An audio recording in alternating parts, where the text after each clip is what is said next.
Kamala Harris defenders are going to come out in hordes when I say anything mean or critical, single thing in opposition, right?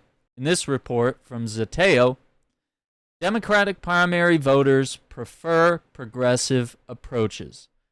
And number one, the Israel-Palestine conflict, or genocide, as it were. The U.S. should restrict military aid to Israel until it stops attacks on civilians in Gaza, supports Palestinian rights, and commits to a long-term peace process. 71%. Majority. There you go. You could win. You could win the whole damn election. The U.S. should continue military aid to Israel and support its right to defend itself while encouraging efforts to reduce civilian harm and promote long-term peace. That's 21%. 21%. So it shows that we are pretty united on this. The only people who aren't are the people in Congress being bribed by AIPAC, right? And you can go down the line with transgender sports policy, economic policy, healthcare, climate policy. Immigration is the only thing that we're split like pretty fairly down the middle on what our approach should be.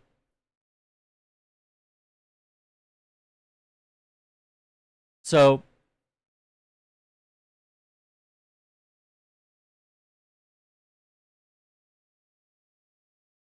we look at this next one. Democratic primary voters say Israeli military aid should be restricted, not continued, by a 50-point margin. So if we look at this, try full screen that for there.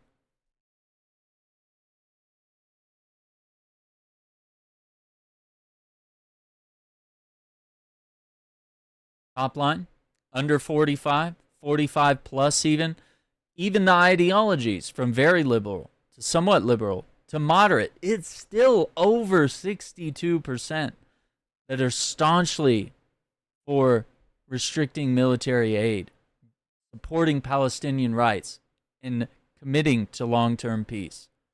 These small percentages on the right side are pro-Israeli.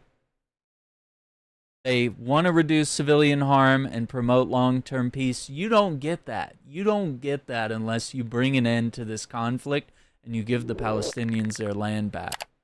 And arguably, it's a one-state solution.